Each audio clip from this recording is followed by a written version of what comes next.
I'm Thomas Brennan, 52, and I've spent the last 15 years watching my son Jake build his entire identity around the shame of having a criminal father. He became a defense attorney, he said, to make up for my mistakes, to balance the scales of justice I had supposedly tipped. Last week, Jake called me crying after discovering case files in his firm's archives. The evidence that could have cleared me had been buried by the same prosecutor who put me away evidence that proved I was innocent of the embezzlement that destroyed our family. Now my son realizes he's spent half his life trying to atone for crimes I never committed, and the real criminal has been living freely all these years. But what Jake doesn't know yet is that I've been planning my own form of justice for over a decade. Like and subscribe if you've ever been wrongfully accused by those you trusted most. Let me take you back to October 15th, 2009, the night that shattered my world and turned my 12-year-old son against me forever. I was a partner at Brennan & Associates, a mid-sized accounting firm I'd built from nothing over 15 years. We handled corporate accounts, small businesses, and wealthy individuals who trusted me with their financial futures. I had everything: a beautiful home in Maple Heights, a loving wife Linda, and Jake, who was already showing signs of the brilliant mind that would later make him a formidable attorney. That Thursday evening, I was reviewing quarterly reports. In my home office, when the doorbell rang at 11:47 p.m., Linda was already asleep upstairs, and Jake should have been too, but I heard his bedroom door creak open.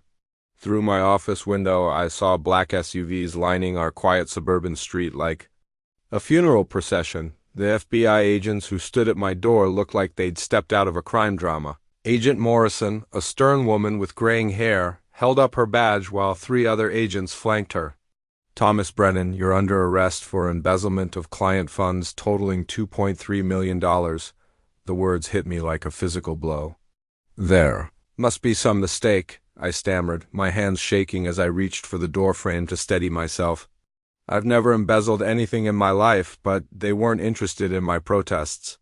As they read me my rights, I caught sight of Jake peering down from the top of the stairs, his face pale with terror. Linda appeared beside him, her silk nightgown billowing as she rushed down the steps. "Thomas, what's happening?" she cried, her voice breaking as she watched them handcuff me in our foyer, the same foyer where we'd taken Jake's first day of school photos just months earlier. "It's a mistake, Linda. Call Jerry Whitman, my attorney. This is all a mistake." But even as I said the words, I could see doubt creeping into her eyes. The same woman who'd stood by me through my father's death, through the lean years building the firm, through every challenge we'd faced, she was already pulling away. The original arrest warrant they showed me was a document that would haunt my dreams for years to come.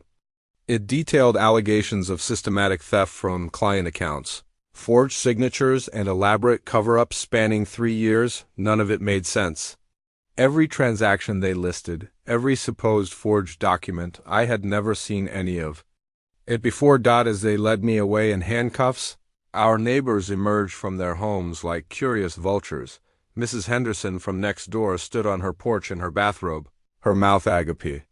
The Johnsons across the street had their cell phones out, probably already uploading videos to social media. These were people who'd attended Jake's birthday parties, who'd borrowed our lawnmower, who'd wave from their driveways every morning for years. In that moment, I became a spectacle, the trusted accountant who'd betrayed his client's faith.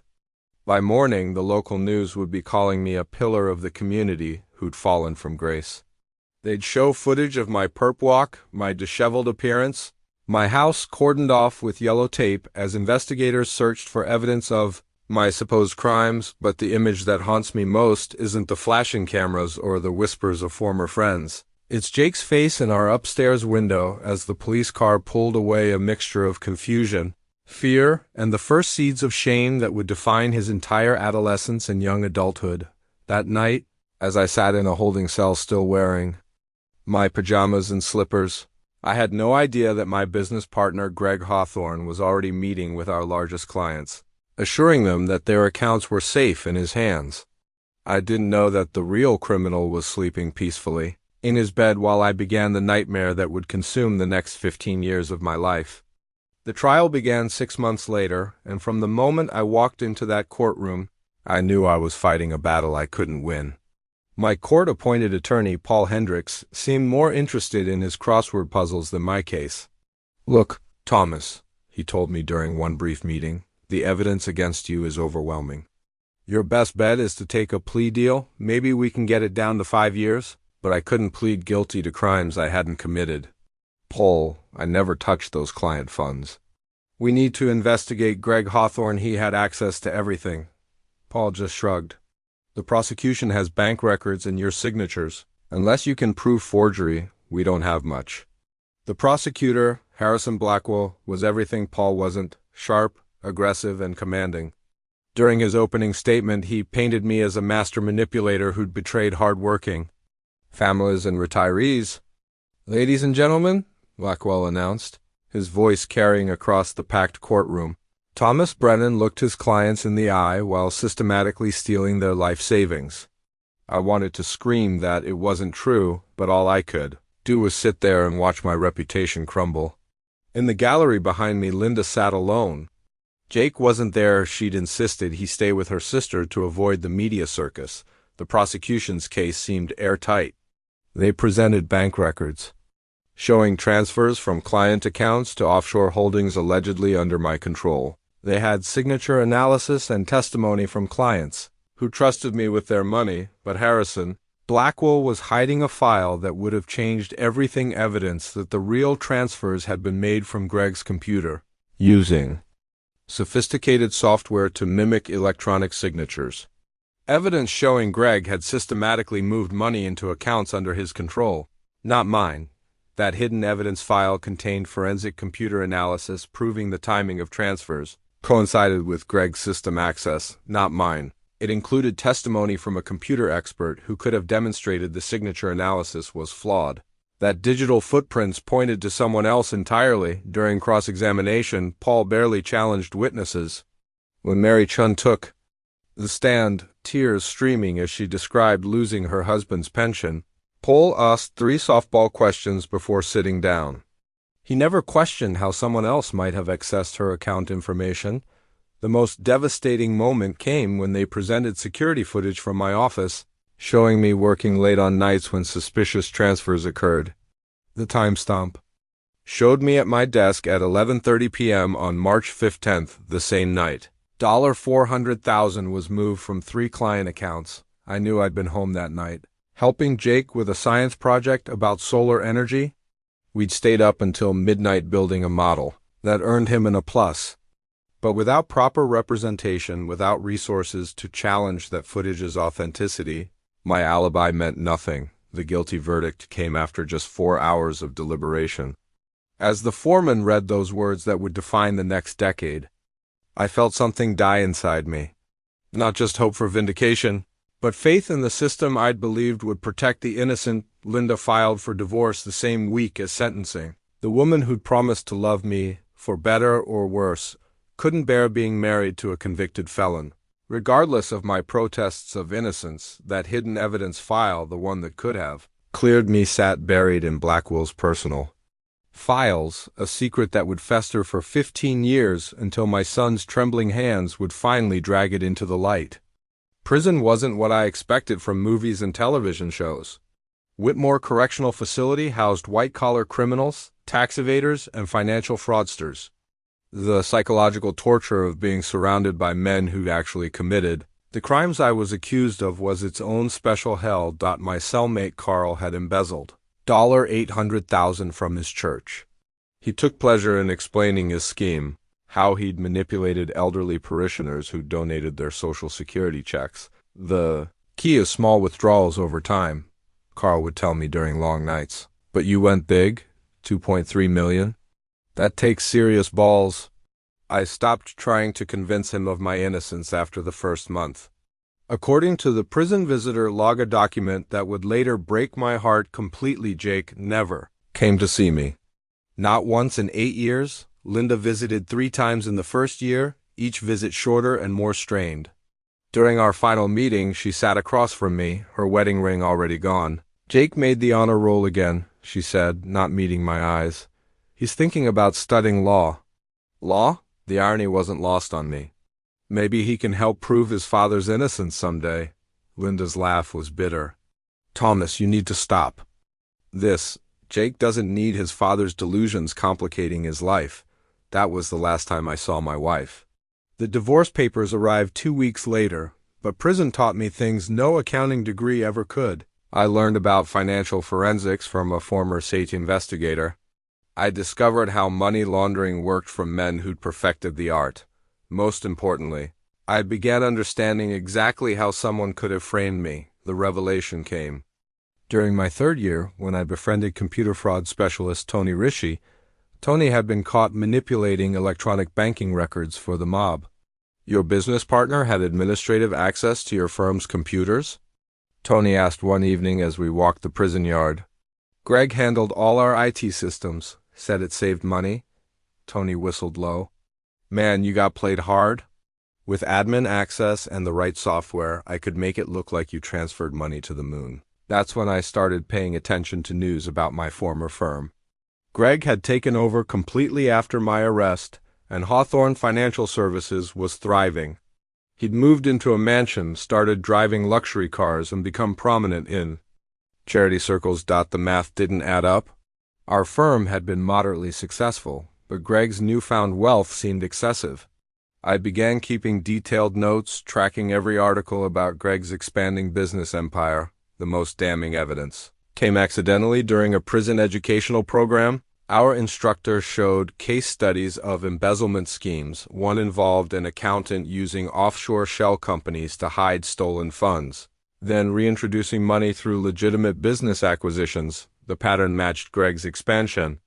Exactly, he wasn't just spending stolen money. He was laundering it through business deals that made him look like a financial genius. While I was learning the harsh realities of prison life, my 15-year-old son was dealing with his own nightmare on the outside. The trial had turned our family name into local poison, and Jake bore the brunt of it every single day at Roosevelt High School. Hey, Brennan, your dad steal any lunch money lately?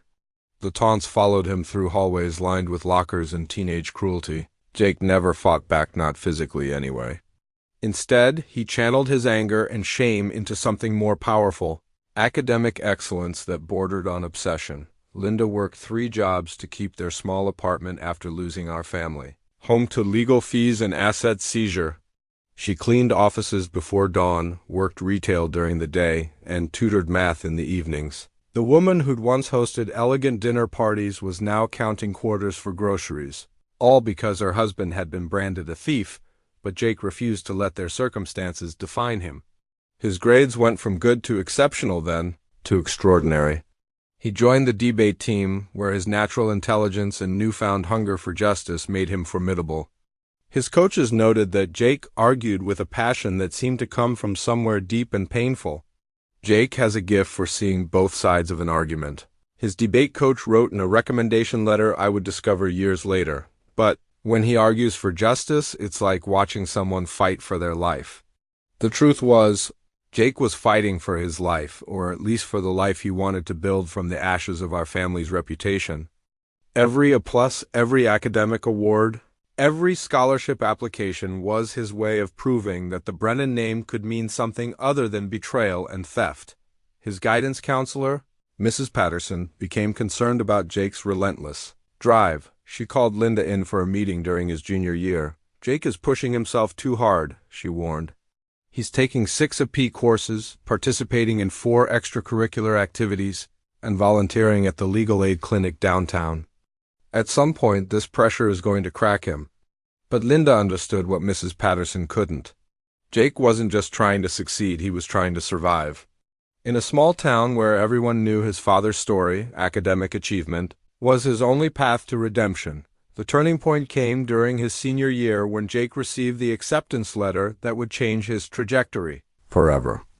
Northwestern University Law School had accepted him into their pre-law program with a full academic scholarship.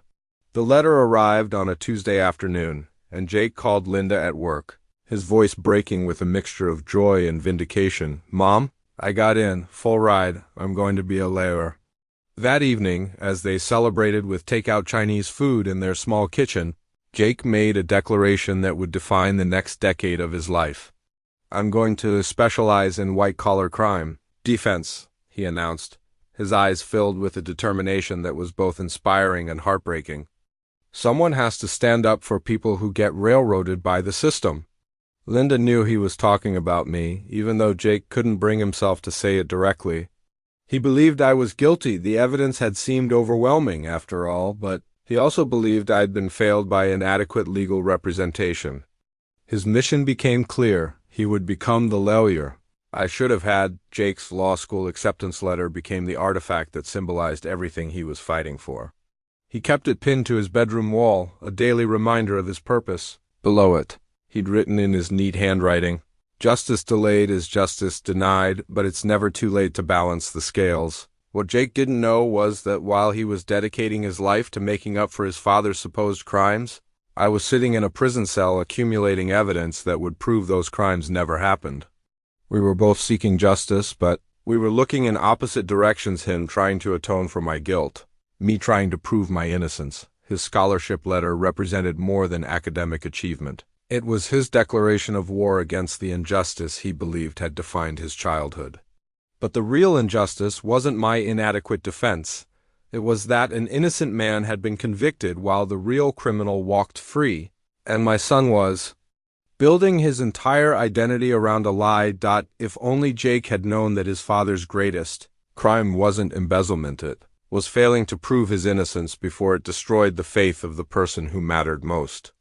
Jake's transformation at Northwestern was remarkable to witness, even from my prison cell where I could only follow his progress through newspaper clippings and Linda's occasional updates. He shed his small-town shame like an old coat, reinventing himself as simply Jake Brennan from Illinois, never mentioning his father or the scandal that had shaped his adolescence. Law school became Jake's sanctuary. For the first time since my arrest, he was surrounded by people who judged him solely on his abilities. His professors noted his exceptional grasp of constitutional law and his particular passion for criminal defense procedures. He asked questions that showed he understood the real-world consequences of legal failures. During his second year, Jake met Catherine Walsh at a study group for constitutional law. She was brilliant, ambitious, and came from a family of judges and prosecutors. More importantly, she knew nothing about his past.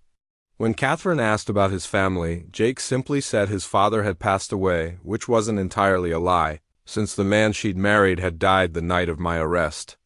Jake had this intensity about justice that was different from other students, Catherine would later tell friends. He studied cases like they were personal vendettas he needed to settle. Jake specialized in white-collar crime defense, poring over case studies of financial fraud, embezzlement, and corruption. His professors were impressed by his ability to spot procedural errors and inadequate representation in landmark cases. What they didn't realize was that Jake was essentially studying his father's case from every possible angle. Preparing to become the attorney I should have had, his senior thesis was titled, "Adequate Representation in White-Collar Criminal Defense, When the System Fails the Accused." The paper examined dozens of cases where court-appointed attorneys had failed their clients through inadequate preparation, missed deadlines, and failure to challenge prosecutorial evidence. Reading that thesis years later would break my heart. My son had unknowingly written the blueprint for overturning my conviction, but he believed I was guilty. Jake's first major court victory came during his third year, when he worked as a student attorney at the legal aid clinic. He successfully defended a small business owner accused of tax evasion, proving that the man's accountant had made errors without the client's knowledge. The victory made local news, and the article quoted Jake saying he was dedicated to ensuring that financial crimes were prosecuted fairly and that defendants received adequate representation. The irony was devastating. My son was becoming everything I'd needed during my own trial, but he was doing it to atone for crimes he believed I'd committed after graduation. Jake received multiple job offers from prestigious firms, but he chose Preston and Associates, a mid-sized firm known for taking on challenging white-collar defense cases. His starting salary was more than I'd ever made as an accountant, and he used his first paycheck to move Linda out of her cramped apartment into a nice townhouse. "I want to make sure Mom never has to worry about money again," Jake told Catherine. She suffered enough because of our family's past. His first court victory certificate became the artifact that defined this phase of his life. He had it framed and placed in his office with a small inscription, "For those who deserve better than they received." Every time he looked at it, he was reminded of his mission to be the leader his father never had. But what Jake didn't know was that his father had received exactly the representation. The system intended deliberately inadequate defense designed to ensure conviction. His court victory wasn't just professional success.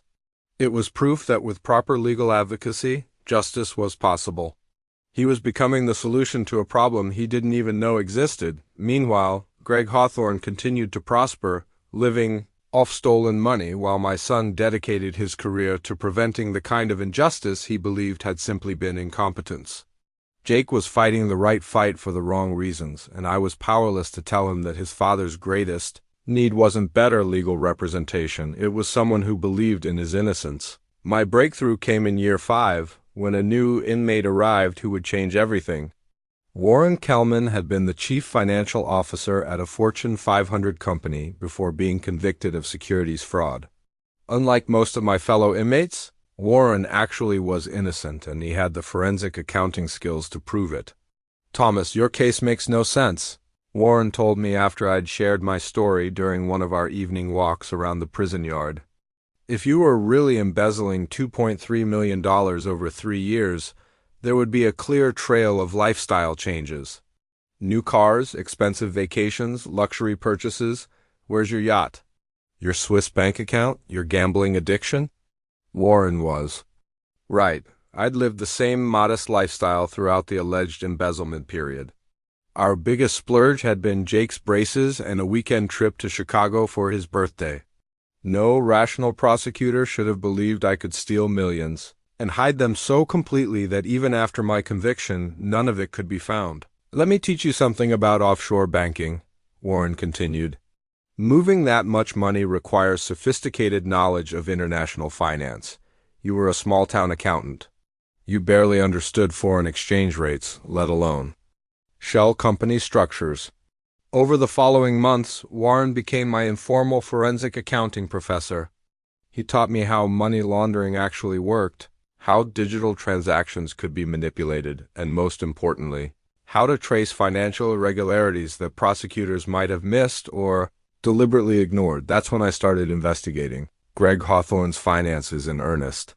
Using the prison library's limited internet access and financial databases, I began tracking Greg's business expansion timeline.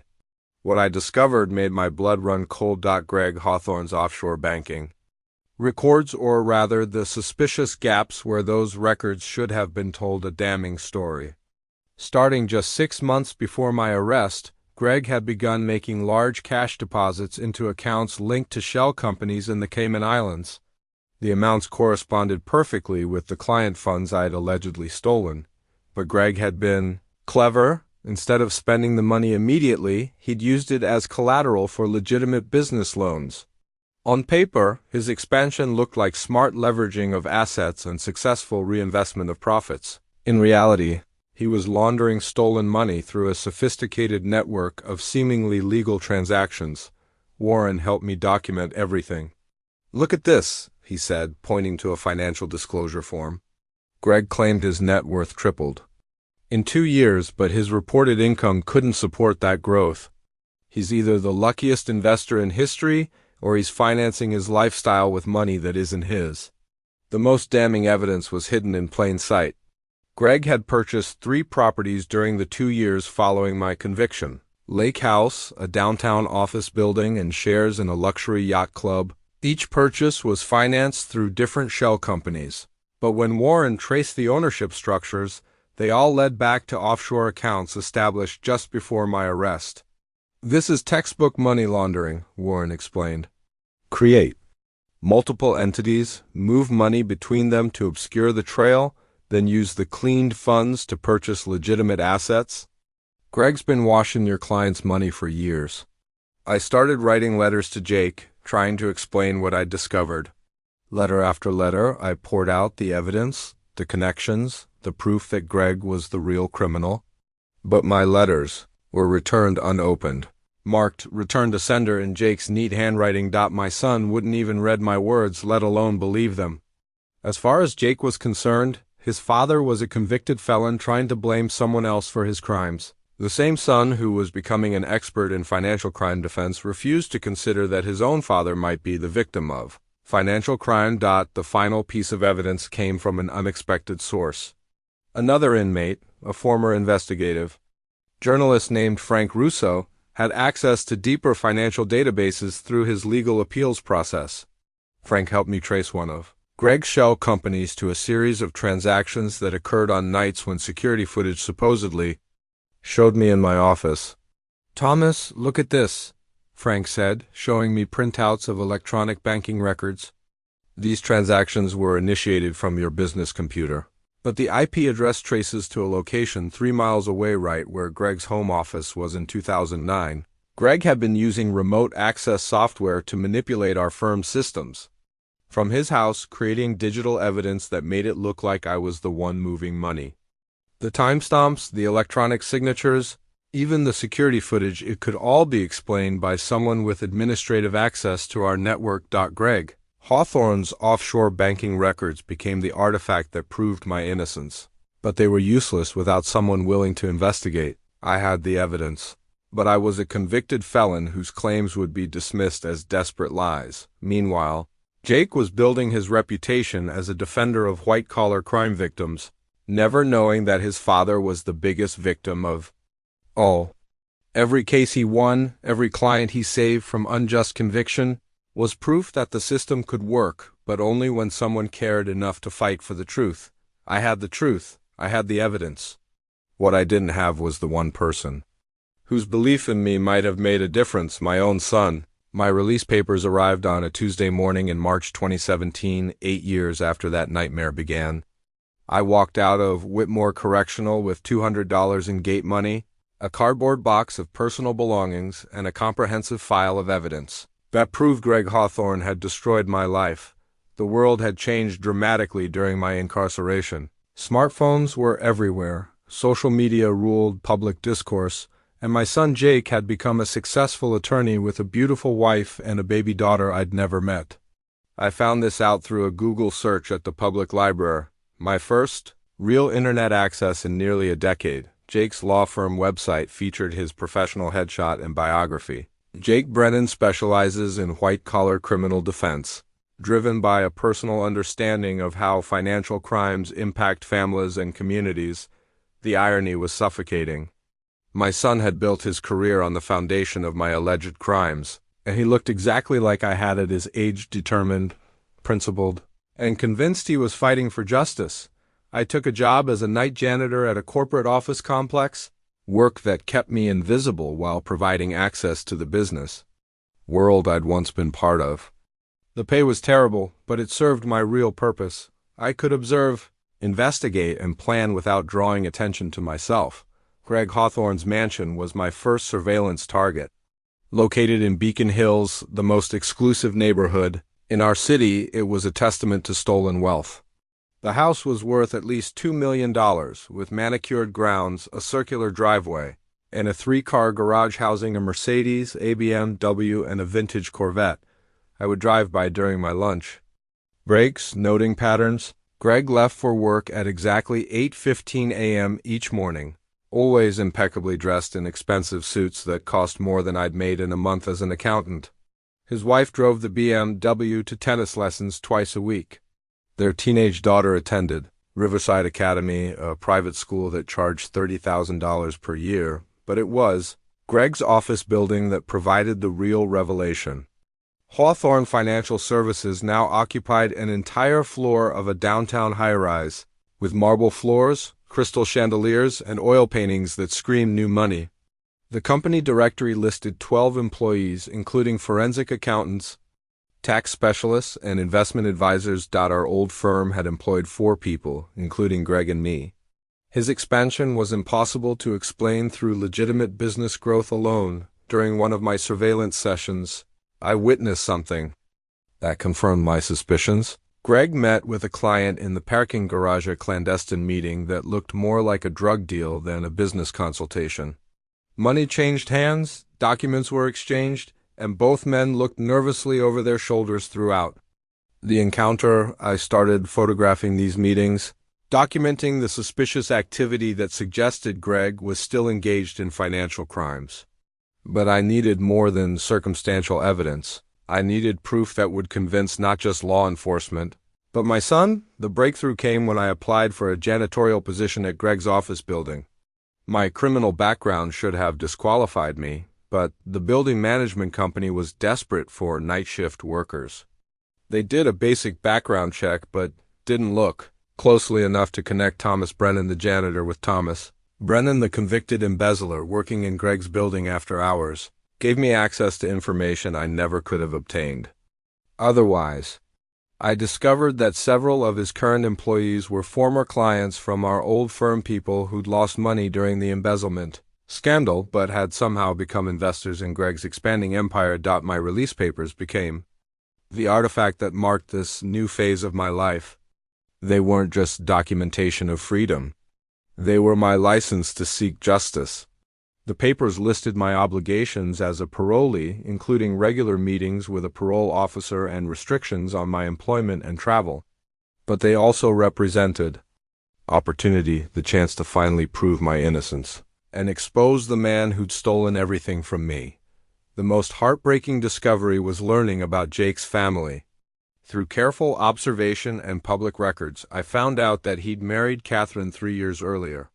They lived in a modest but beautiful home in the suburbs, and they'd just welcomed their first child, my granddaughter Emma, who was now 6 months old. I would drive by Jake's house sometimes, hoping to catch a glimpse of the family I'd lost.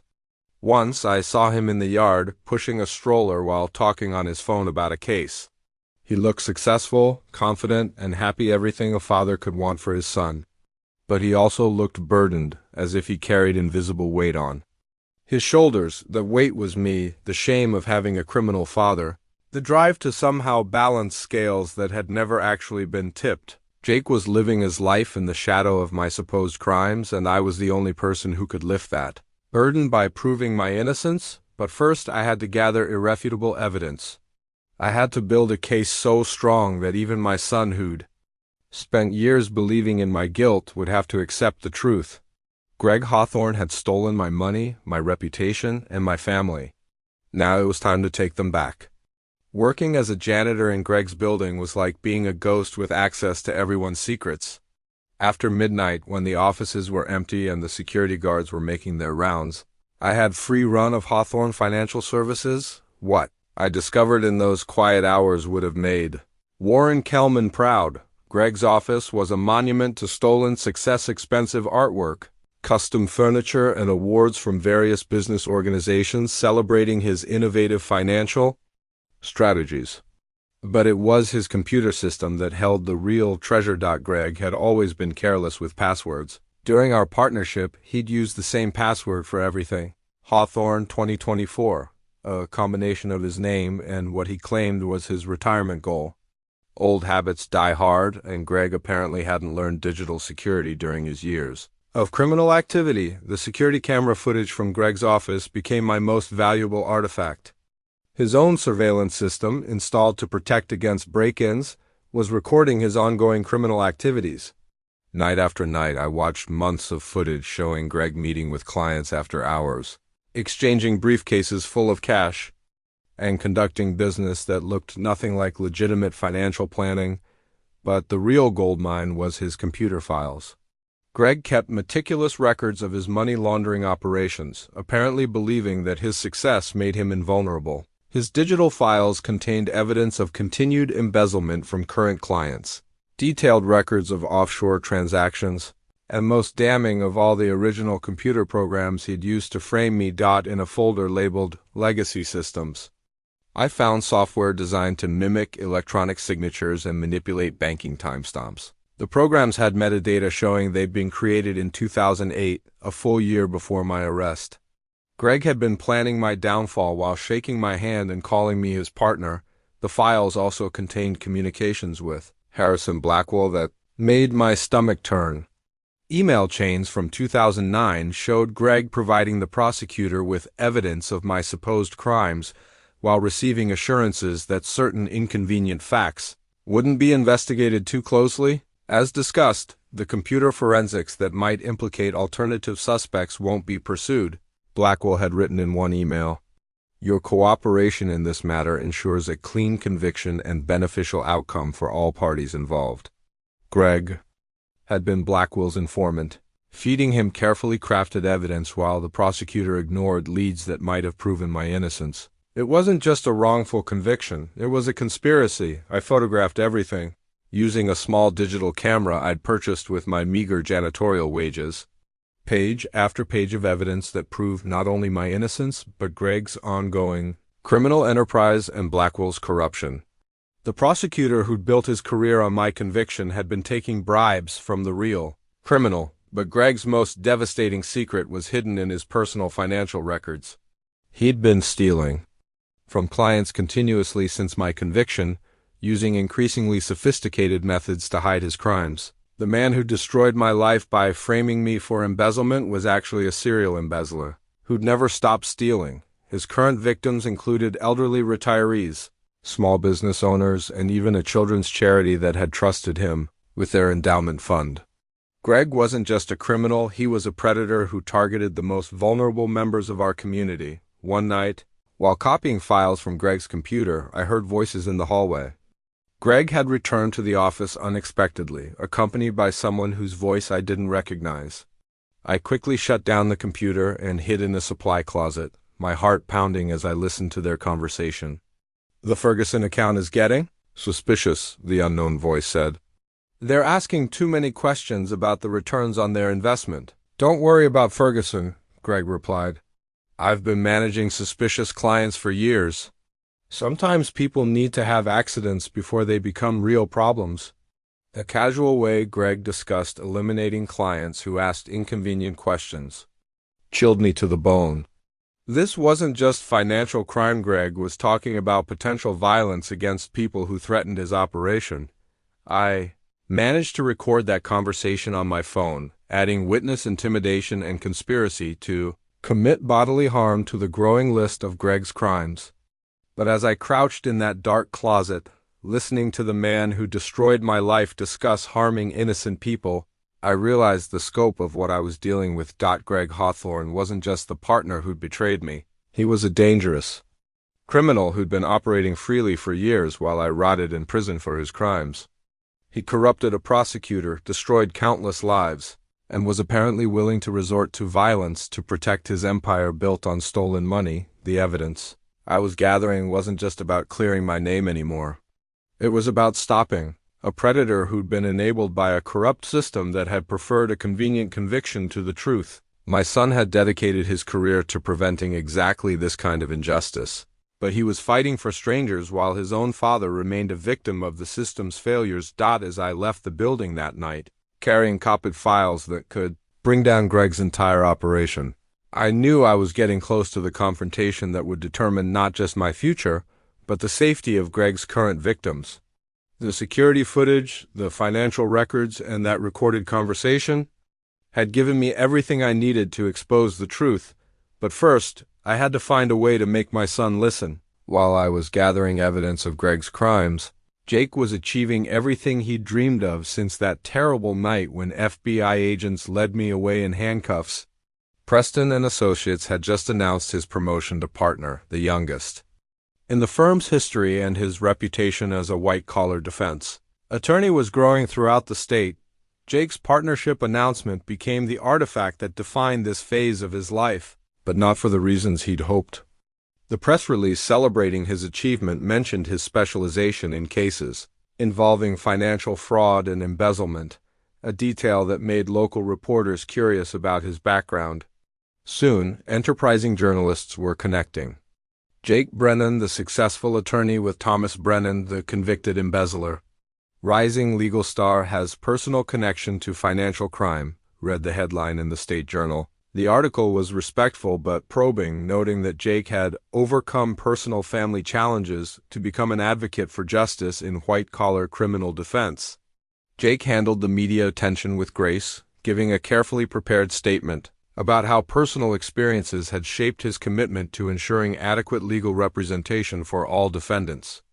But I could see the weight of it in his eyes when his photo appeared in the paper, the same burden he'd carried since adolescence. Polished and professional, but still there. Catherine was pregnant with their second child, and Jake was working 70-hour weeks to establish his new partnership while supporting his growing family. His success was real and well-deserved, but it came at a personal cost that few people understood. Jake never talks about his father, Catherine confided to her sister during a conversation I overheard while observing their neighborhood. It's like there's this shadow over everything good that happens to us. He can't just enjoy success, he has to earn it 10 times over to prove he's not like his dad. Jake's charitable work had expanded along with his professional success. He donated significant time and money to organizations that provided legal aid to indigent defendants, served on the board of the State Bar Association's Ethics Committee, and regularly spoke at law schools about the importance of adequate representation. In criminal cases, his most passionate speeches dealt with cases where inadequate defense had led to wrongful convictions. Jake would stand before audiences of law students and young attorneys, describing the devastating impact of lazy or incompetent defense work on defendants and their families. "When we fail our clients," Jake would say during these presentations, "we don't just harm them, we harm everyone who loves them." Children grow up ashamed of parents who might have been saved by better advocacy. Spouses lose faith in partners who were failed by the system. The ripple effects of inadequate defense last for generations. He was describing his own life without realizing it. Every word he spoke about the collateral damage of wrongful conviction was autobiography, disguised as legal theory. Jake's office displayed his various awards and recognitions, but the centerpiece was a framed quote from Justice Brandeis. "Publicity is justly commended as a remedy for social and industrial diseases.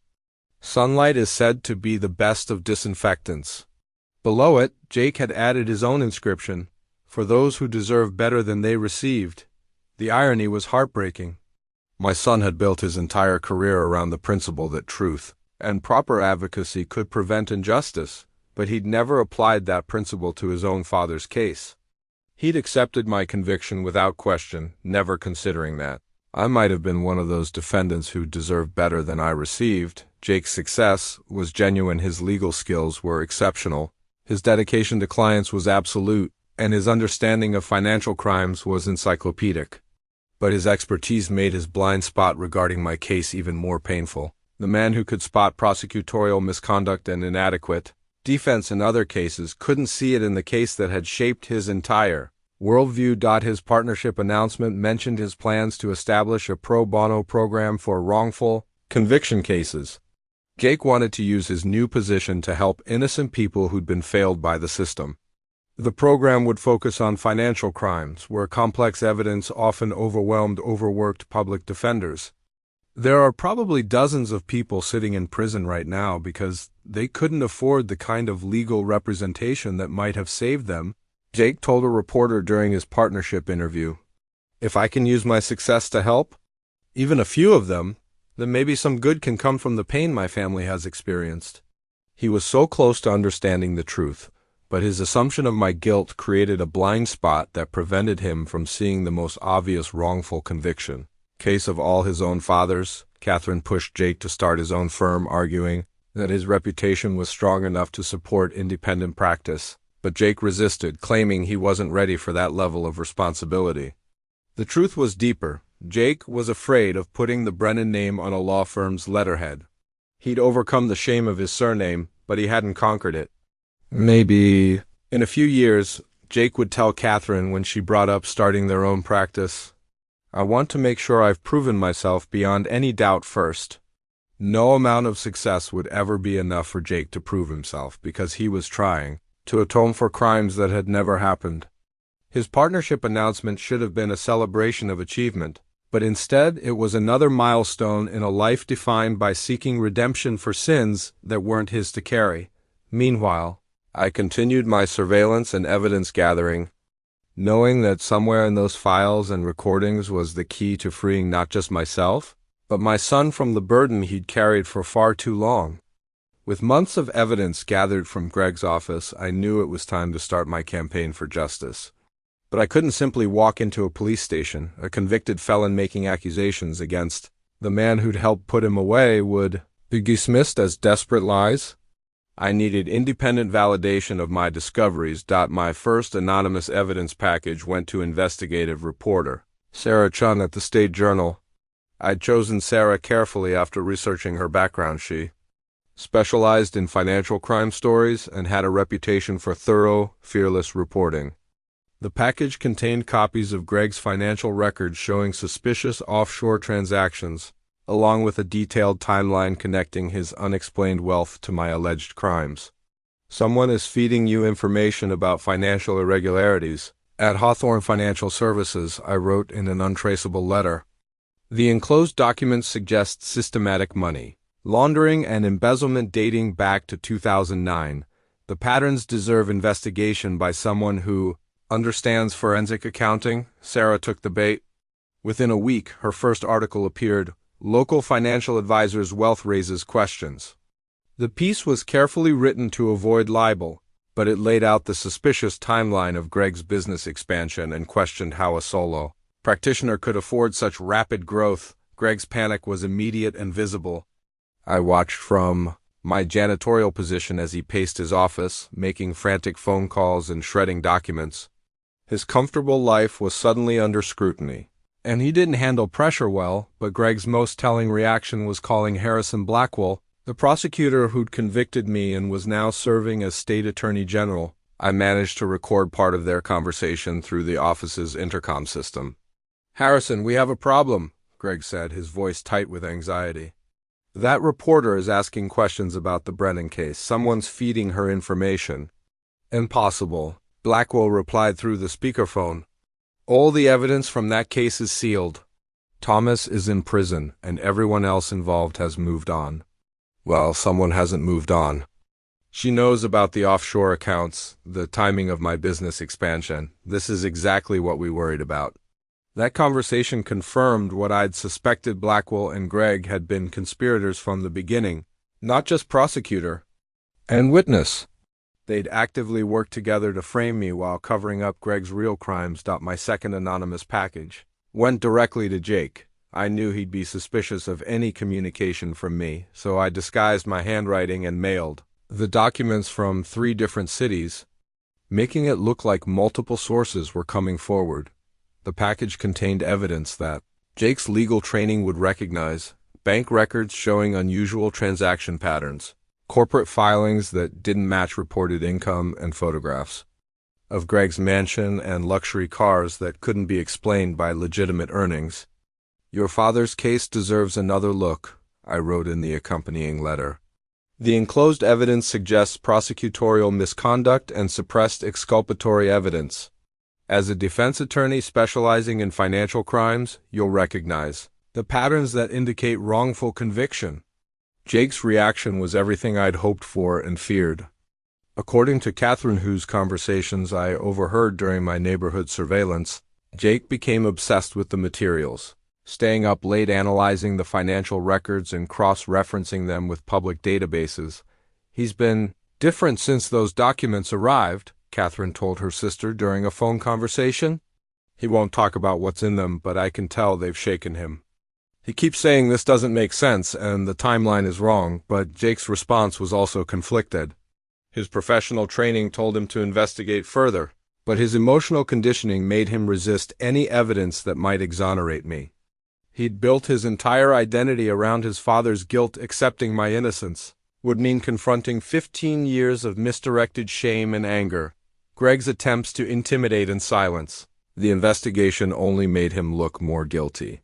He hired private investigators to trace the source of the leaks, contacted editors at the State Journal to complain about irresponsible journalism, and even made veiled threats against Sarah Shun's career. "Someone should tell that reporter that digging up old cases can be dangerous to her professional health," Greg told one of his employees, not knowing I was listening from the ventilation system where I was changing air filters. Public interest in the story grew as Sarah's articles revealed more details about potential wrongful conviction. Online forums buzzed with speculation about whether Thomas Brennan had been framed, and legal scholars began commenting on the case as an example of how financial crimes investigations could go wrong. The State Bar Association announced they were reviewing Jake's father's case as part of a broader study on adequate representation in white-collar criminal defense. Jake found himself in the uncomfortable position of being consulted as an expert on the very case that had defined his life. Jake's been asked to provide input on a wrongful conviction study, Catherine mentioned during another overheard conversation. Ironically, the case they want him to analyze is his own father's. He's been agonizing over whether to recuse himself or participate. My anonymous tips were working exactly as planned. Independent sources were validating my evidence. Public pressure was building for reinvestigation, and most importantly, Jake was being forced to confront the possibility that his father might be innocent. But Greg and Blackwell weren't passive victims in this campaign. They were fighting back, using their positions and connections to suppress the investigation and discredit anyone who questioned the original conviction. The anonymous evidence packages became the artifacts that started unraveling 15 years of lies and corruption. Each document I leaked was a thread in the fabric of Greg's false life, and I was systematically pulling them until the whole thing would collapse. The only question was whether Jake would be ready to accept the truth when it finally came to light, or whether 15 years of believing in his father's guilt had made him incapable of seeing his father's innocence. Sarah Chun proved to be everything I'd hoped for in an investigative reporter. Her background in financial journalism and her natural skepticism made her the perfect ally in exposing Greg's crimes, even though she had no idea I was feeding her information. Her second article, Questions Mount About 2009 Embezzlement Conviction, went deeper into the procedural problems with my trial. Sarah had obtained transcripts through public records requests and consulted with legal experts, who identified multiple red flags in how the case had been prosecuted. The defendant's court-appointed attorney filed only 3 pretrial motions and called no witnesses during the defense phase, Sarah wrote. Financial crime experts say this level of advocacy falls well below acceptable standards for a case involving millions of dollars and decades of potential prison time. But Sarah's most damning discovery came through her own investigative work, independent of my anonymous tips. She'd found records showing that Harrison Blackwell had received campaign contributions from several of Greg's shell companies during his run for Attorney General, contributions that weren't properly disclosed and suggested a corrupt relationship between prosecutor and key witness. Her investigative reporter's notes became the artifact that transformed my scattered accusations into a coherent narrative of corruption and conspiracy. Sarah's professional documentation lent credibility to evidence that would have been dismissed if it came directly from me. The breakthrough came when Sarah discovered that Greg's primary accuser in my case, a client who testified about losing her life savings, had been made whole financially through a private settlement that was never disclosed to my defense team. Mary Chun, the widow whose tearful testimony had been devastating to my case, had received full restitution plus interest from an anonymous benefactor shortly after my conviction. Mrs. Chun was reluctant to discuss the settlement, Sarah wrote in her follow-up article, but property records show she purchased a new home worth $200,000, just 6 months after testifying that she'd lost her entire savings to embezzlement. Greg's attempts to discredit Sarah's investigation only made him look more suspicious. He hired a high-powered public relations firm and issued statements calling the articles a malicious attack on a respected member of the business community. But his defensive posture suggested guilt rather than innocence. The real breakthrough came when Sarah tracked down Paul Hendricks, my former court-appointed attorney. Paul had left legal practice years earlier and was working as a paralegal at a small family law firm. When Sarah found him, he was drunk, bitter, and ready to talk. I knew Thomas Brennan was getting railroaded, Paul admitted during their recorded interview. But I was overworked, underpaid, and Blackwell made it clear that fighting too hard would hurt my future prospects. They had the evidence they wanted, and my job was just to go through the motions. Paul's confession revealed the systemic corruption that had ensured my conviction. Blackwell had pressured defense attorneys to provide minimal representation, while simultaneously suppressing evidence that might have created reasonable doubt. Blackwell told me there were national security implications to digging too deep into the financial networks involved. Pohl continued. He said some of the offshore accounts were connected to ongoing federal investigations that couldn't be compromised by a local embezzlement case. It was all lies, of course. There were no federal investigations, just Blackwell protecting his source of campaign contributions and future job prospects. Greg had been paying for protection, and Blackwell had delivered by ensuring I received inadequate representation. Sarah's investigation attracted attention from legal scholars and advocacy groups specializing in wrongful convictions. The Innocence Project agreed to review my case, and law professors began citing it as an example of how financial complexity could overwhelm inadequate defense representation. But Greg's most desperate move was attempting to intimidate Sarah directly. She received anonymous phone calls warning her to drop the investigation, had her car vandalized, and found someone had attempted to break into her apartment. Rather than backing down, Sarah documented everything and made it part of her story. The harassment began shortly after I started investigating discrepancies in the Brennan conviction, she wrote in an article that made front-page news.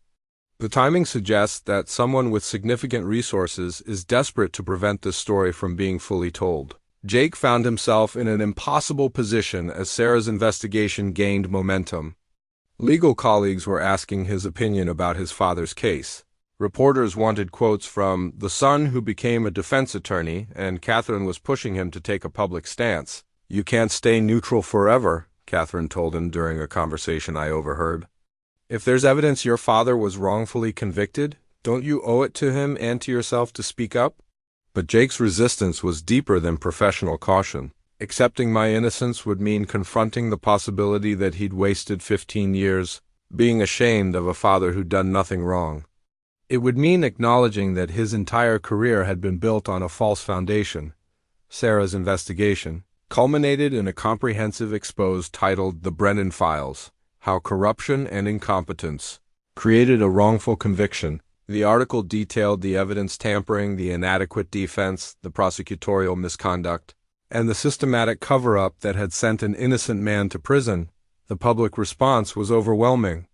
Legal experts called for immediate review of my conviction. Civil rights organizations demanded investigations into Blackwell's prosecutorial record, and even former prosecutors acknowledged that serious misconduct had likely occurred. Greg's world was crumbling, but he still had powerful allies. Blackwell, now serving as Attorney General, used his position to claim that reviewing old cases would undermine public confidence in the criminal justice system and argued that convicted felons shouldn't be allowed to relitigate their cases through media manipulation. But Sarah had done more than expose my case. She'd revealed a pattern of corruption that extended far beyond one wrongful conviction. Her investigative notes showed connections between Greg's operation and other suspicious financial cases that Blackwell had prosecuted with unusual speed and minimal investigation. The story was bigger than my innocence. It was about a system that had been corrupted by money and ambition, where justice was secondary to political advancement and financial gain. Sarah's work had torn away the facade of respectability that had protected Greg and Blackwell for years, and now their criminal empire was exposed to the harsh light of public scrutiny. The moment that changed everything came on a Thursday afternoon in late September, when Jake was reviewing files in the basement archives of Preston and Associates.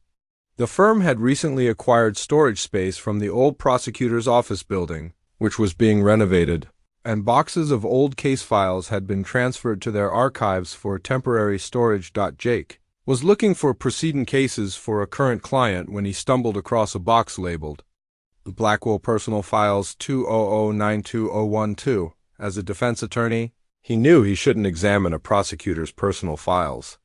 But something about the dates caught his attention. They covered the exact period of my trial and conviction.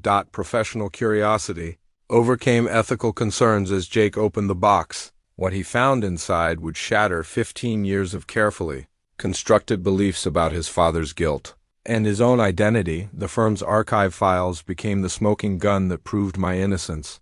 But more than that, they revealed the full scope of the conspiracy that had destroyed my life. Hidden among Harrison Blackwell's personal papers was a file folder marked Brennan, suppressed evidence containing documents that should have been turned over to my defense team. The file included forensic computer analysis proving that the suspicious transactions had been initiated from Greg Hawthorne's home computer, not from my office. It contained testimony from a computer expert who could have demonstrated that electronic signatures had been forged using sophisticated software.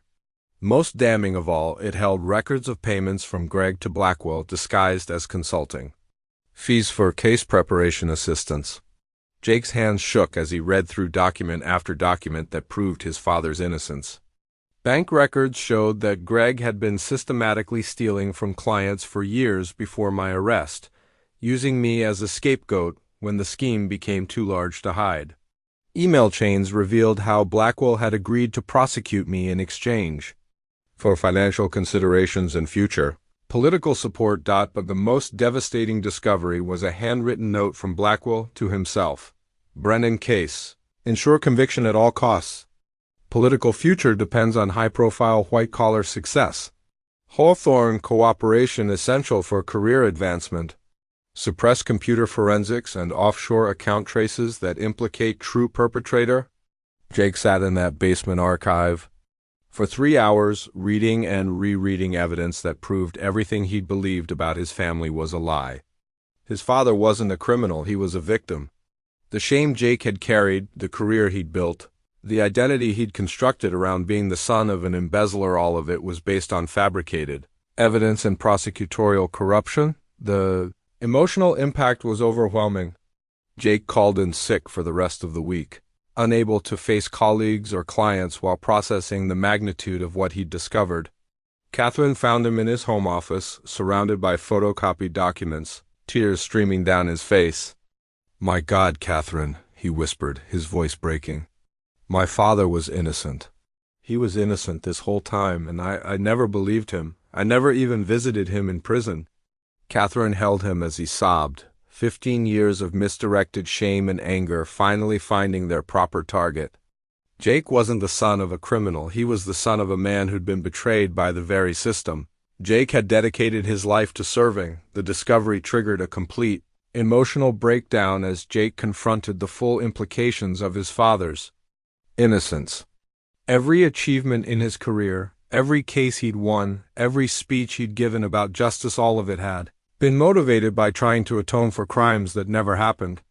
I built my entire life around making up for what I thought he'd done, Jake told Catherine through his tears. I never visited him. I returned his letters unopened. I was so ashamed of him, and he was innocent the whole time. But Jake's legal training eventually overcame his emotional devastation. As a defense attorney, he recognized that the documents in Blackwell's files weren't just evidence of prosecutorial misconduct, they were proof of an ongoing criminal conspiracy. Greg and Blackwell had committed multiple felonies, and the statute of limitations hadn't expired on many of their crimes. Jake's first instinct was to call his father immediately, but he realized he didn't even have my phone number. 15 years of estrangement had created a gulf he wasn't sure how to cross.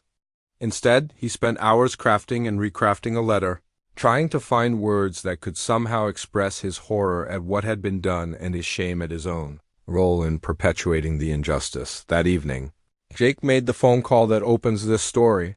The tearful conversation where he told me about finding the suppressed evidence and realizing his father's innocence. But what he didn't tell me during that call was the depth of his rage at the system he'd served so faithfully, or his determination to destroy the men who'd stolen 15 years from both of us. The archive files represented more than vindication.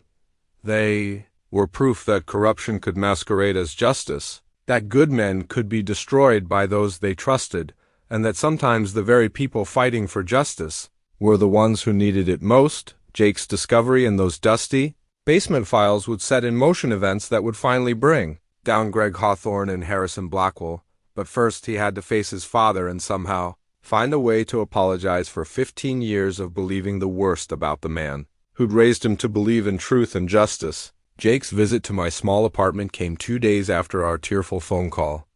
I'd spent those 48 hours in a state of emotional whiplash elation at finally being believed by my son, mixed with anxiety about seeing him face to face. After 15 years of estrangement, when Jake knocked on my door, I barely recognized the man standing in my hallway. The 12-year-old boy I'd last seen in handcuffs had become a successful attorney with graying temples and lines around his eyes that spoke of years carrying burdens that weren't his to bear. "Dad," Jake said simply, his voice cracking on that single word. Then he broke down completely, 15 years of suppressed emotion flooding out in ragged sobs that shook his entire frame. I held my son for the first time since he was a child, both of us crying for everything we'd lost and everything that had been stolen from us. In that moment, I forgave him for every returned letter, every missed prison visit, every year of silence. Jake had been a victim too manipulated by a corrupt system into believing his father was a criminal. "I'm so sorry, Dad," Jake whispered, against my shoulder. "I should have believed you. I should have visited. I should have—" "Stop," I interrupted, pulling back to look at him directly. "You were 12 years old when this started. You believed what every adult around you was telling you to believe. The people who should be apologizing are the ones who lied to both of us." We sat in my tiny living room, surrounded by boxes of evidence I'd accumulated over the years, and I showed Jake everything I'd discovered about Greg's criminal empire. The offshore banking records, the security footage, the recorded conversations, all the proof I'd gathered during my years of investigation. Jake's legal mind immediately grasped the significance of what I'd uncovered. "Dad, this isn't just evidence of your innocence. This shows ongoing criminal activity. Greg's been embezzling continuously since your conviction. We can bring current charges, not just overturn old ones." The prison letters I'd never sent became one of the most painful artifacts we shared that day. Jake found a box containing dozens of letters I'd written but never mailed, knowing they'd be returned unopened. Letters describing my prison experiences, my growing evidence of Greg's crimes, and my unwavering love for the son who wouldn't speak to me. "You wrote to me every week," Jake said, his voice filled with wonder and pain as he read through years of unsent correspondence. "Even after I stopped responding, even after the divorce, you never gave up trying to reach me." "I never stopped." "Being your father," I replied. "Being convicted of a crime doesn't change that. Being innocent of that crime doesn't change it either. You're my son, Jake. That's not something prison or time or even your mother's divorce could take away from me." Jake shared the full scope of what he'd discovered in Blackwell's files evidence. That went far beyond what we'd discussed during our phone call. The conspiracy between Greg and Blackwell had involved multiple cases, not just mine. They'd been systematically corrupt for years, destroying lives and careers while advancing their own interests. "Blackwell's running for governor next year," Jake told me, his anger evident in every word. "He's built his entire political career on prosecutions that were bought and paid for. And Greg, he's been living like a king on money stolen from people who trusted him." But Jake's most difficult confession was about his own role in perpetuating the injustice. "I spent 15 years becoming the lawyer you should have had, but I never once applied those skills to your case.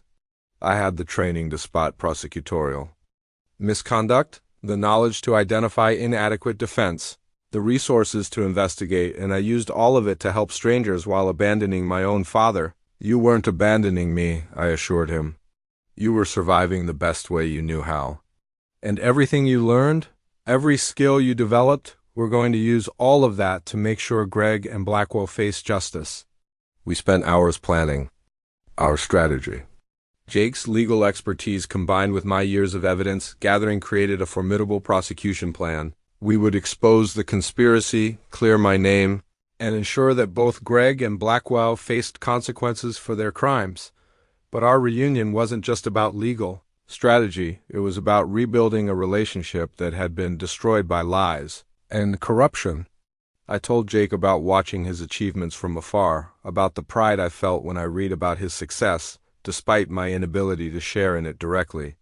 "Catherine wants to meet you," Jake said hesitantly. "And Emma, my daughter, she's 6 months old. She has your eyes." The idea of meeting my granddaughter filled me with joy and terror in equal measure. I'd missed so much of Jake's life, his wedding, the birth of his child. Countless milestones that I'd followed only through newspaper clippings and distant observation. I'd like that, I said simply. But Jake, I understand if you need time. 15 years is a long time to be apart. We don't have to rebuild everything overnight. Jake shook his head firmly. Dad, we've lost enough time. I won't let Greg and Blackwell steal another day from us. You're my father, and I want my daughter to know her grandfather. As Jake prepared to leave, he paused at my apartment door and turned back. Dad, can you forgive me? For not believing you, for not visiting, for letting you suffer alone while I built a career on your supposed crimes? There's nothing to forgive, I replied, meaning every word. You were a child who became a man trying to make sense of an impossible situation. But Jake, can you forgive me for not being strong enough to prove my innocence before it cost us 15 years? You were fighting a system designed to convict you, Jake replied, his lawyer's mind already working on our case. But that fight isn't over. Now you have an ally who knows how to beat them at their own game. The reunion between father and son had become a partnership between victim and advocate, and together we would ensure that Greg Hawthorne and Harrison Blackwell finally faced the justice they'd avoided for far too long. The legal strategy Jake and I developed over the following weeks was as comprehensive as it was devastating. We weren't just seeking to overturn my conviction, we were building cases for multiple felonies against both Greg Hawthorne and Harrison Blackwell, with evidence that would ensure lengthy prison sentences for both men. Jake's first move was to recuse himself from directly representing me to avoid conflicts of interest. Instead, he recruited his former law professor, Margaret Stone, who ran the state's most respected appellate practice. Margaret specialized in overturning wrongful convictions and had the reputation and resources necessary to take on powerful opponents. This is the most comprehensive evidence of prosecutorial misconduct I've seen in 30 years of practice, Margaret told us during our first meeting. The Blackwell files alone are enough to overturn the conviction and trigger federal investigations, but combined with your father's surveillance evidence, we can bring current charges that will put both men in prison. Our exoneration lawsuit documents became the artifact that would finally deliver justice. Jake and Margaret crafted a legal strategy that attacked the conspiracy from multiple angles: civil rights violations, ongoing criminal activity, prosecutorial misconduct, and racketeering charges that could invoke federal jurisdiction. The first phase involved filing for immediate exoneration based on the suppressed evidence in Blackwell's files. The motion included computer forensics, proving the transactions were initiated from Greg's location, testimony that had been suppressed about alternative suspects, and documentation of the corrupt relationship between prosecutor and key witness. But Jake insisted we go further. Dad, exoneration isn't enough. These men destroyed our family and countless others. They need to face criminal consequences, not just professional embarrassment. The second phase involved coordinating with federal investigators to bring current charges against Greg for ongoing embezzlement and money laundering. My surveillance evidence showed continuing criminal activity that fell under federal jurisdiction, giving us access to FBI resources and prosecutorial power that couldn't be corrupted by local politics. Jake's legal expertise proved invaluable in navigating the complex jurisdictional issues involved in prosecuting a former prosecutor. Federal authorities would handle the corruption charges against Blackwell, while state prosecutors would pursue the financial crimes against Greg. We need to be strategic about timing, Margaret advised. If we file the exoneration motion first, it gives them time to destroy evidence and coordinate their defense. But if we coordinate with federal investigators to execute search warrants simultaneously with filing our motion, we can catch them off guard. The media strategy was equally important. Sarah Chen's investigative reporting had prepared public opinion for revelations about my case, but we needed to control the narrative to ensure maximum impact. Jake suggested coordinating our legal filings with a comprehensive media release that would make suppression or spin difficult. The story needs to be bigger than one wrongful conviction, Jake explained. We're exposing systemic corruption that affected multiple cases and multiple victims. That makes it a public safety issue, not just a personal injustice. We recruited additional victims of Greg's ongoing crimes to strengthen our case. The evidence I'd gathered showed he'd been systematically stealing from clients for years, and many of his current victims were willing to testify once they understood the scope of his criminal enterprise. But our most powerful weapon was Jake himself, the son of a convicted embezzler who'd become a defense attorney and discovered his father's innocence. That narrative would be irresistible to media outlets and compelling to juries. "I can't be your lawyer, but I can be your most effective witness," Jake told me. My testimony about discovering the suppressed evidence, about building my career on false assumptions about your guilt that puts a human face on prosecutorial corruption. The financial restitution strategy was complex but potentially lucrative. Not only were we seeking compensation for my wrongful conviction, but we were pursuing recovery of all the money Greg had stolen over the years. Civil forfeiture laws would allow us to seize his assets, the mansion, the luxury cars, the business empire built on stolen funds. Greg's entire lifestyle has been financed with embezzled money, Margaret explained. Everything he owns is subject to forfeiture, and every victim deserves restitution. We're not just seeking justice, we're dismantling his criminal empire and returning stolen property to its rightful owners.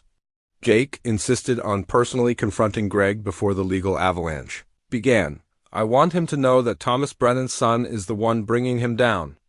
I want him to understand that destroying our family created the very person who would expose his crimes." But I had concerns about Jake's emotional state throughout this process. 15 years of suppressed anger and guilt were driving his determination for justice, but I worried that revenge might compromise his judgment. "Jake, we need to be careful that we're seeking justice, not vengeance," I cautioned. "Greg and Blackwell deserve to face consequences for their crimes, but we can't let hatred make us careless or vindictive." "Dad, I've spent my entire career fighting for justice in other people's cases while ignoring the greatest injustice in my own life," Jake replied. "This isn't about revenge, it's about accountability.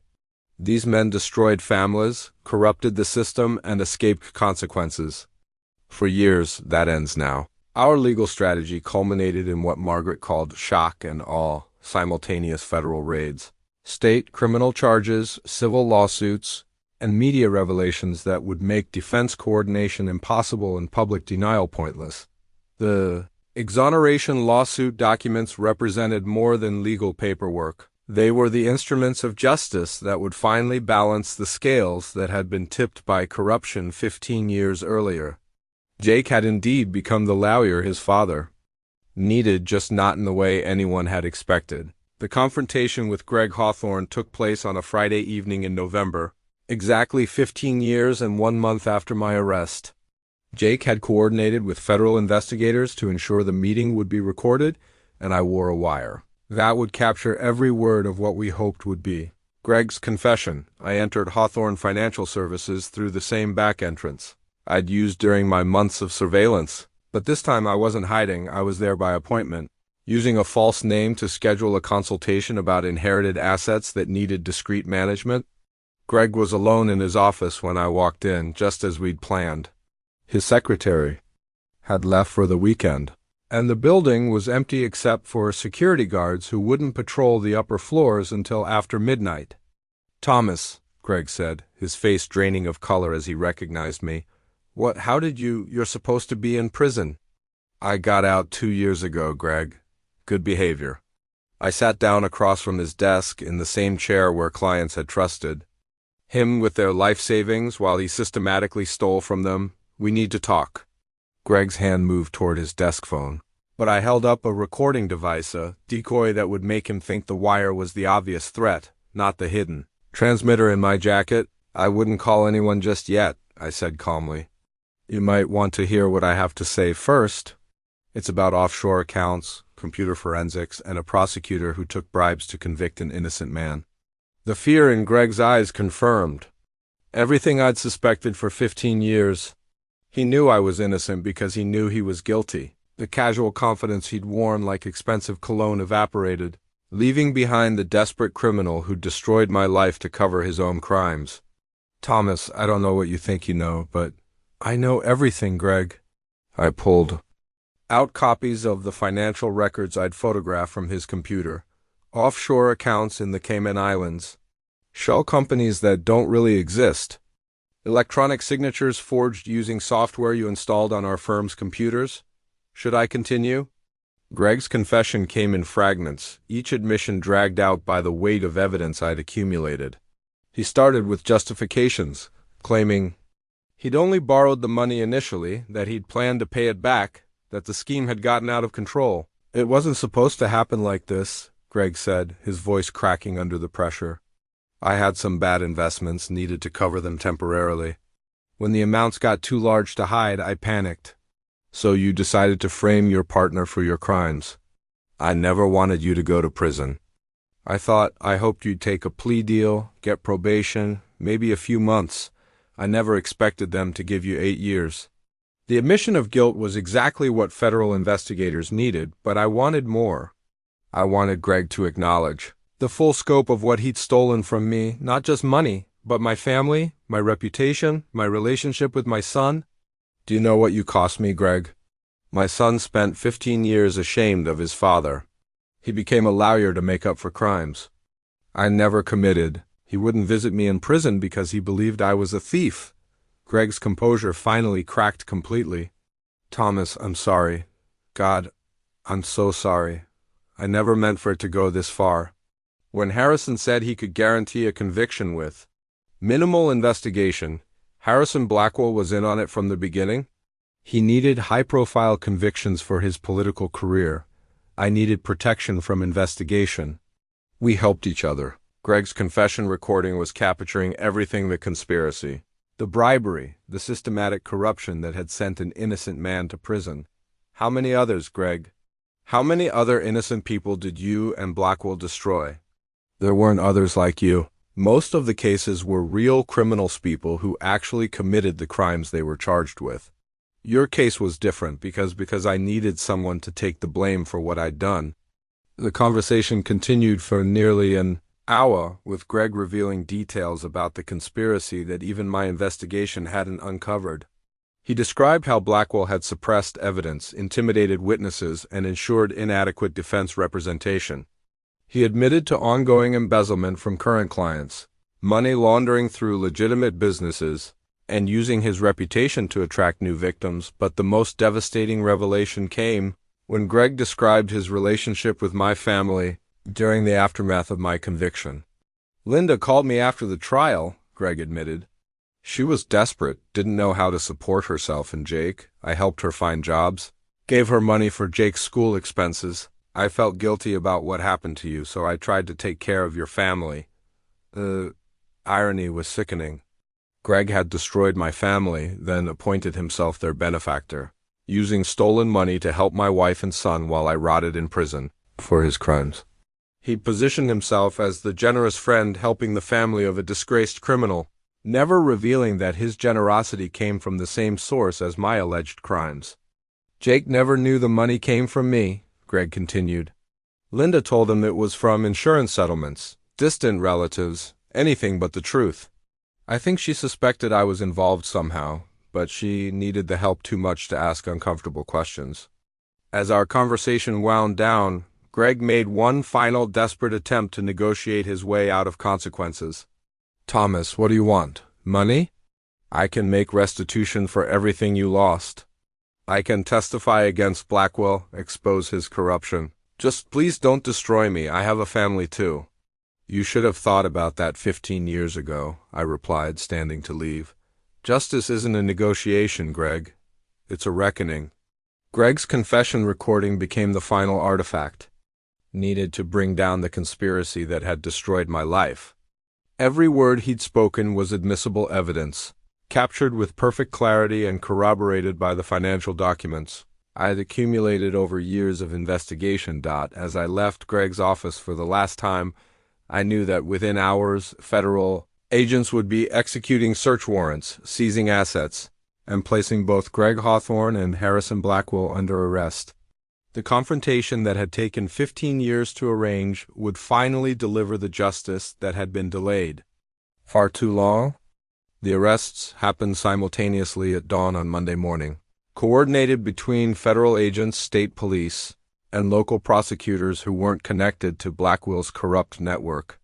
I watched from Jake's office as news helicopters circled Greg's mansion while FBI agents carried out boxes of evidence. Greg's arrest made national news within hours.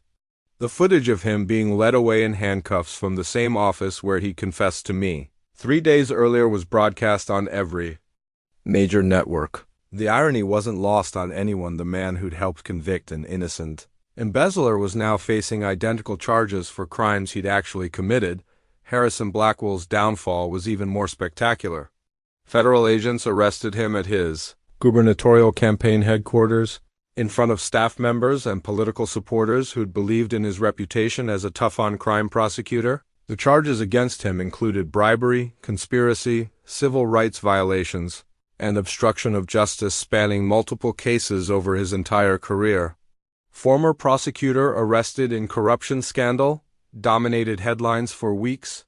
Blackwell's conviction rate, which had been the foundation of his political career, was now evidence of systematic misconduct rather than prosecutorial excellence.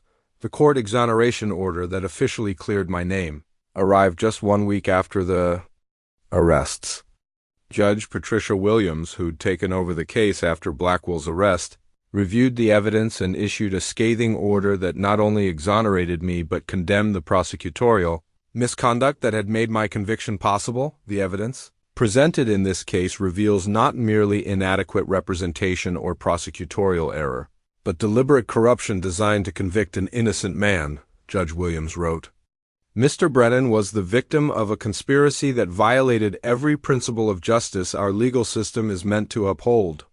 The financial restitution was substantial but couldn't compensate for 15 years of lost time.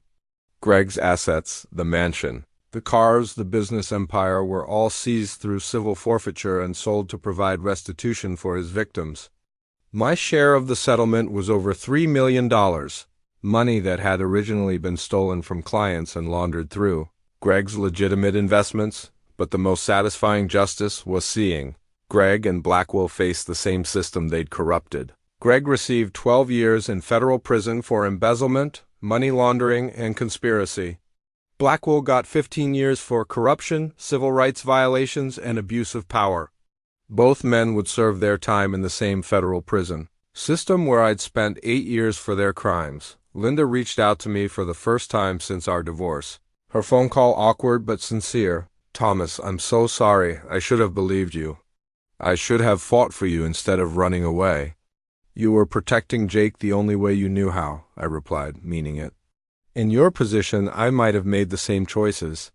"What matters now is that the truth is finally known."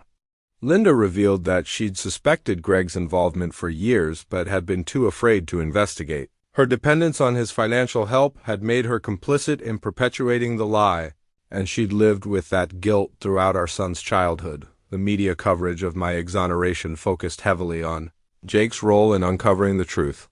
Son's legal career built on making amends for father's crimes leads to proving father's innocence became a national story about justice, redemption, and the power of family bonds to survive even the most destructive lies.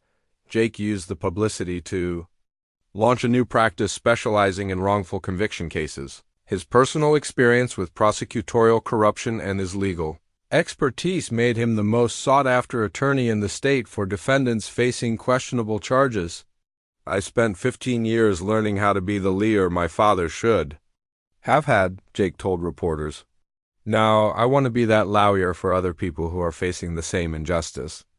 The State Bar Association launched a comprehensive review of Blackwell's prosecutorial record, identifying at least a dozen other cases that showed signs of misconduct or corruption.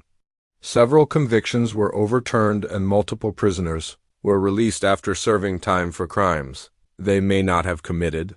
Greg's other victims' clients he'd been embezzling from during the years after my conviction finally received justice as well. Elderly retirees got their life savings back. Small businesses recovered stolen funds, and the children's charity Greg had been robbing received full restitution, plus damages, but perhaps the most meaningful consequence was personal rather than Legal. 3 months after the arrests, Jake brought Catherine and baby Emma to visit my small apartment. Holding my granddaughter for the first time, seeing her smile and reach for my face with tiny fingers, was worth more than any financial settlement or legal vindication. "She has your eyes, Dad," Jake said, echoing what he'd told me during our reunion. "I want her to know her grandfather as the man he really is, someone who never gave up fighting for the truth." The public vindication was complete when the mayor issued an official apology and the city council voted to name a street in my honor. Thomas Brennan Way would serve as a permanent reminder that justice delayed doesn't have to mean justice denied, and that even the most powerful corruption can't permanently suppress the truth. My court exoneration order became more than a legal document. It was proof that the system, despite its flaws and corruption, still had mechanisms for correcting injustice. When honest people were willing to fight for what's right, Greg Hawthorne and Harrison Blackwell had stolen 15 years from my family, but they couldn't steal our future. Justice had finally been served, and the scales they'd tipped through corruption and conspiracy were balanced once again. 1 year after Greg's arrest, I stood in Jake's backyard watching my granddaughter Emma take her first wobbly steps across the grass. Catherine was cheering from the porch while Jake recorded everything on his phone, and for the first time in 16 years, I felt like I belonged somewhere again. The family photo from Emma's first birthday party became the artifact that symbolized our new beginning. 3 generations finally reunited after years of separation caused by lies and corruption. In the picture, I'm holding Emma while Jake and Catherine stand beside us, all of us smiling with the genuine happiness that only comes after surviving something terrible together.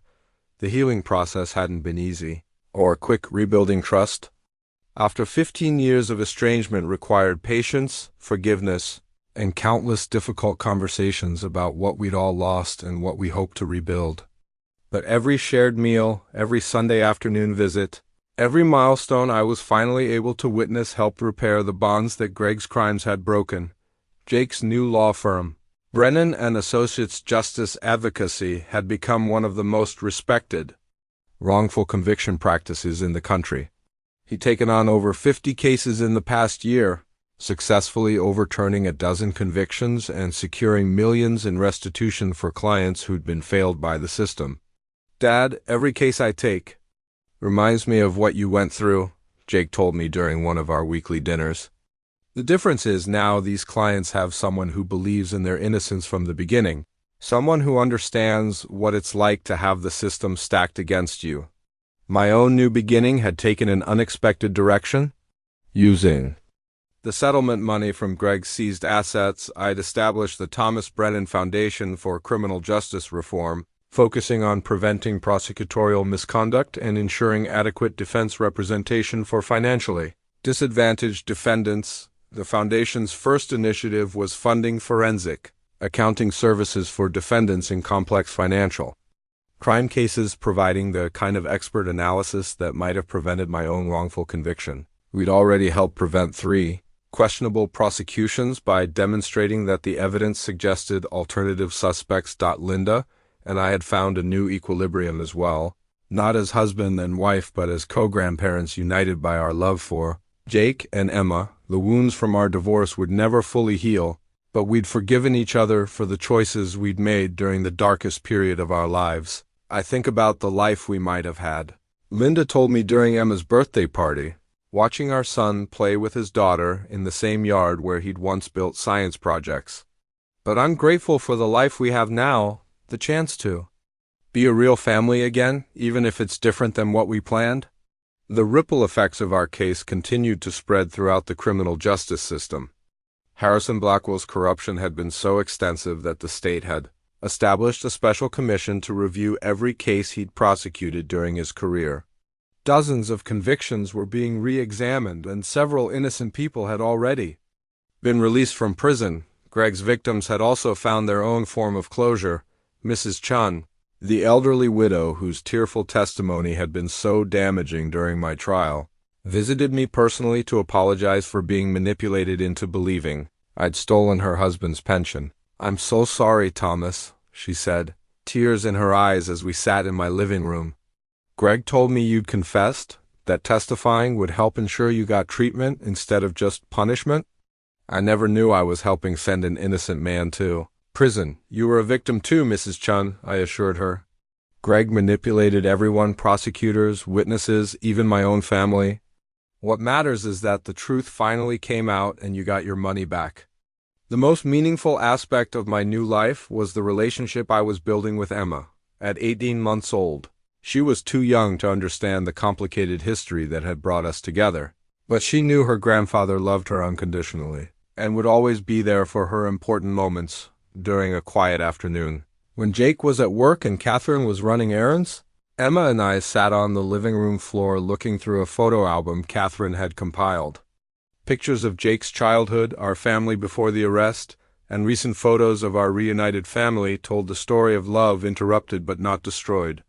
"Grandpa," Emma said, pointing to a picture of Jake at 12 years old, the same age he'd been when everything fell apart. It was one of her first clear words, and hearing it filled me with more joy than any legal vindication ever could. My work with the foundation had connected me with other exonerees, men and women who'd survived wrongful convictions and were now dedicating their lives to preventing others from experiencing the same injustice. We formed a brotherhood and sisterhood of survivors, supporting each other and advocating for systemic reforms. "The system didn't just fail us," I told a group of law students during a guest lecture Jake had arranged. "It actively worked to convict us despite evidence of our innocence. But each of us who survived and fought back makes it a little harder for corruption to triumph over truth." Jake had framed my guest lecture invitation alongside his law degree, a reminder that his father's experience had become a teaching tool for the next generation of attorneys. The shame that had once defined our family name had been transformed into a source of pride and purpose. As I write this, sitting in the study of the house I bought with my settlement money, I can see Jake's law firm through my window. Every morning, I watch him walk into that building to fight for justice, and I know that Greg Hawthorne's attempt to destroy our family ultimately made us stronger. The foundation offices are in the same building, allowing Jake and me to work together daily on cases that matter to both of us. We've become partners in the fight for justice, not the business partners Greg's betrayal had destroyed, but something better, a father and son united by shared purpose and hard-won wisdom. Emma is napping in the next room while Catherine works on her laptop in the kitchen, and Jake will be home soon for our traditional Friday night family dinner. These ordinary moments, the kind I miss for 15 years, are the real victory over those who tried to destroy us. Greg Hawthorne and Harrison Blackwell thought they could steal my life, my family, and my future to protect their crimes and advance their careers. They were wrong. Justice delayed is not justice denied when people refuse to give up fighting for the truth. My son became a lawyer to make up for his father's supposed crimes, only to discover that his father was innocent and his real mission was to prevent the same injustice from happening to others. In the end, Jake did exactly what he'd always intended. He balanced the scales of justice. He just had to learn that his father belonged on the other side of those scales. The lesson I've learned from all of this isn't complicated. Truth has a power that corruption can delay, but never permanently defeat. Sometimes the truth requires patience, perseverance, and people willing to fight for it even when the odds seem impossible. Today, the Brennan name means something different than it did 16 years ago. Instead of shame and betrayal, it represents resilience, justice, and the unbreakable bonds between a father and son who refuse to let lies define their legacy.